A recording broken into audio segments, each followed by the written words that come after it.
تقریباً 7,000 زبانیں بولی جاتی ہیں اور لاکھوں الفاظ، لیکن اس کے باوجود انسان نے کمیونیکیٹ کرنے کے لیے کناٹ کر لی ایموجی،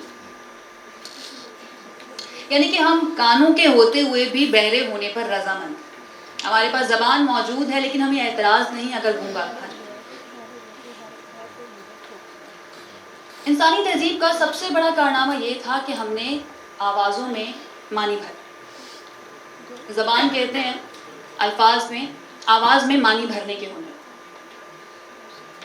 پہلے کا انسان کمیونیکیٹ تو کر پا رہا تھا لیکن وہ گہرائی جو انسان کو انسان ہونے کے لیے ضروری تھی وہ موجود نہیں تھی۔ انسان یہ بتا پا رہا تھا کہ اسے بھوک لگی ہے، یہ بتا پا رہا تھا کہ اسے نیند آ رہی ہے یا پھر خطرہ سر پر، لیکن ڈاکٹر صاحبہ وہ یہ نہیں بتا پا رہا تھا کہ مجھے امی کی بہت یاد آتی ہے، وہ اپنے محبوب کو یہ نہیں بتا پا رہا تھا کہ اس کی غیر موجودگی میں دل بہت اداس ہے۔ وہ یہ کہنا چاہتا تھا کہ خواہشیں دل کا ساتھ چھوڑ گئیں، یہ اذیت، بڑی اذیت۔ اس کے بعد ہوا یہ کہ کچھ عقل مند اور دانا لوگ مل کر بیٹھے اور انہوں نے طے کیا کہ کچھ آوازوں میں مشترکہ معنی ہے۔ میں غم کہوں تو تم سمجھ جانا کہ میں اداس ہوں، میں مسکراؤں تو یقین کر لینا کہ میں خوش ہوں، میرے گھر کے ساتھ والے گھر میں جو رہے گا وہ پڑوسی کہلائے گا اور جو قدم سے قدم ملا کر چلے گا وہ میرا ہمسفر۔ یوں الفاظ کا مجموعہ بنتا گیا اور زبان وجود میں آ گئی۔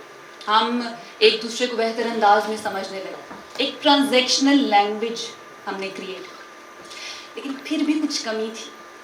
ہم صحیح طریقے سے اپنے جذبوں کا اظہار نہیں کر پا رہے تھے، ہم بتا نہیں پا رہے تھے اپنے محبوب کو کہ اس کی بہت یاد آتی ہے۔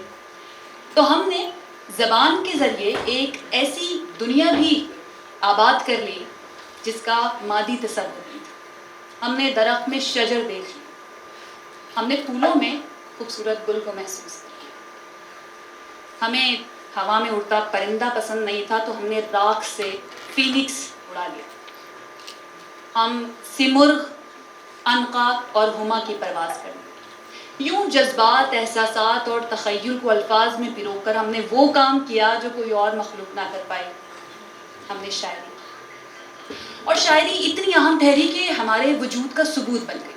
انسان جب ساحلوں پر رہا کرتا تھا تو سمندر پار رہنے والوں کو بوتلوں میں کہانیاں لکھ کر بھیجتا تھا کہ وہاں کے رہنے والے یہاں کے رہنے والے کو انسان سمجھے، جانور نہ سمجھے، اور یہ سنت آج بھی جاری ہے۔ بس ہمارا فرنٹیئر مختلف ہے، اب ہم خلا میں جا رہے ہیں، ہم آسمانوں کو تسخیر کر رہے ہیں اور پوری تیاری کے ساتھ۔ ہم سائنسی آلات بھی لے کر جاتے ہیں، ہم ٹیکنالوجی بھی لے کر جاتے ہیں، لیکن اس کے ساتھ ساتھ انسانیت کا جوہر، ایسنس، الفاظ بھی لے کے جاتے ہیں۔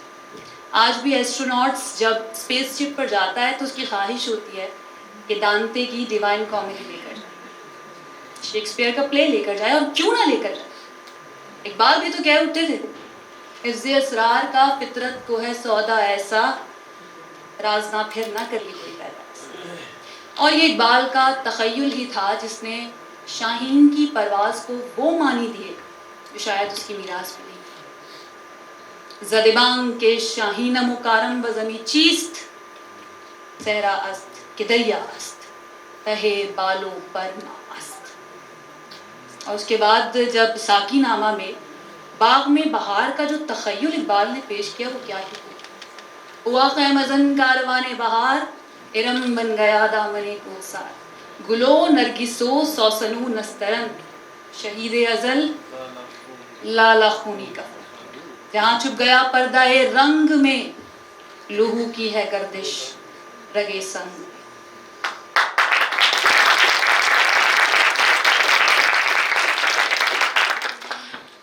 قدیم آدمی الفاظ کا استعمال اس خوبصورتی سے کرتا تھا کہ پابلو نرودا نے اپنی محبوبہ کی دی گئی جرابوں پر نظم لکھ دی۔ بالکل آپ چیک کر سکتے ہیں۔ اور غالب اور میر کے پاس جتنے الفاظ تھے آج شاید اتنے احساسات بھی ہمارے پاس موجود نہیں۔ جو ہمارے پاس اب بچے ہیں وہ حنوط شدہ الفاظ ہیں جن کی روح پرواز کر چکی ہے۔ ہم کانورسیشن کرنا چاہتے ہیں ممی فائڈ الفاظ کے ساتھ، ان کے اندر کوئی جان موجود نہیں. تو وقت ہے کہ ہم اپنی آدمیت کو محفوظ کریں, اپنی ہیومننس کو محفوظ کریں. لیکن ہم جدید آدمی ہیں, ہم انٹرنیٹ اور سوشل میڈیا کا استعمال کرتے ہیں. ہمارے پاس کھیلنے کے لیے کچھ بٹنز موجود ہیں. ہمیں کوئی تصویر پسند آتی ہے, کوئی پوسٹ پسند آتی ہے تو ہم تھمز اپ کا نشان دے سکتے ہیں. اس سے زیادہ پسند آتی ہے تو ایک ہارٹ کا ایموجی بھی ہمارے پاس موجود ہے. ہماری سوشل ویلیو یا سوشل سٹیٹس اس بات سے طے ہوتا ہے کہ میری تصویر پر لائکس کتنے آئیں گے, میرے یوٹیوب پر سبسکرائبرز کتنے ہوں گے, یا پھر میرے فالوورز کتنے ہوں گے.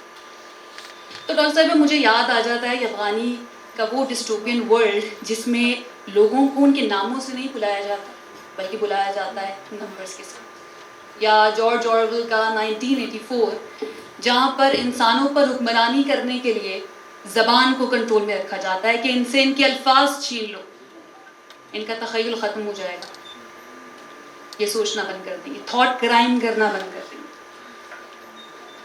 تو موجودہ انسان جو ہے, جدید انسان, آپ نے تخیل کا ذکر کیا, اس کا تخیل بھی سکڑتا جا رہا ہے, لیکن اب ہگزلے, آرویل یا افغانی کی اتھارٹیرین رجیم اس کی وجہ نہیں ہے. جدید آدمی خوشی خوشی تیار ہے ون ڈائمینشنل مین بننے کے لیے. وہ خوشی خوشی کیپٹلزم کو گیو ان کرنے کے لیے تیار ہے. وہ FOMO, fear of missing out, and FOBO, fear of better options کا شکار ہے. جدید آدمی کے پاس وقت کم ہے لیکن خواہشات بہت زیادہ ہیں. رینے ڈیکارٹ نے کہا تھا I think therefore I am, لیکن آج کا انسان کہتا ہے کہ I consume therefore I am. جب تک میں کنزیوم نہیں کروں گا میرے وجود کا ثبوت دنیا کے سامنے نہیں آئے گا. تو ضروری ہے کہ اپنے الفاظ کی حفاظت کی جائے, اپنی زبان کی حفاظت کی جائے تاکہ ہم اپنے تخیل کو بچا سکیں. میرے پیارے استاد احمد جاوید صاحب کا قول ہے, وہ یہ کہتے ہیں کہ لفظ سے بڑا مربی شخصیت اور ذہن کا کوئی نہیں. لفظ کی اہمیت اتنی ہے کہ وہ آپ کے استاد کا بھی حاکم ہے. تو ضروری ہے یہ طے کرتے ہیں کہ اپنی وکیبلری کے اوپر کام کریں گے, اپنے الفاظ کو بڑھائیں گے. ہم فلک کو کبھی کبھی آسمان کہہ لیں گے, ہم صبح کو سحر کہہ لیں گے, یا پھر عقل کو خرد بھی کہا جا سکتا ہے. تو جس دور میں ہم جی رہے ہیں وہ پوسٹ ہیومن ایرا کے اندر ہم ٹرانس ہیومنزم سے گزر رہے ہیں. ٹرانس ہیومنزم کہتے ہیں کہ ٹیکنالوجی کا استعمال کر کے انسانیت کی استطاعت کو بڑھانا. لیکن ضروری یہ ہے, سوال یہ ہے بلکہ, کہ وہ کون سا مقام آئے گا جب انسان کم ہوگا اور ٹیکنالوجی زیادہ, کیا ٹیکنالوجی زیادہ ہوگا اور انسان. تو قدم قدم پر جب سوشل میڈیا اور AI کے الگوریدمس اس بات کے لیے بےتاب ہیں کہ وہ ہمارا ذہن, ہمارا تخیل اور ہماری زبان کو چھین لیں, ہم گفتگو کرنے کے لیے بےتاب ہیں. اور یہ بات یاد رکھنی بہت زیادہ ضروری ہے جو اقبال نے کہی تھی, میری نوائے شوق سے شور حریم زاد میں غلغلہ ہائے علما بدھ قطع صفات.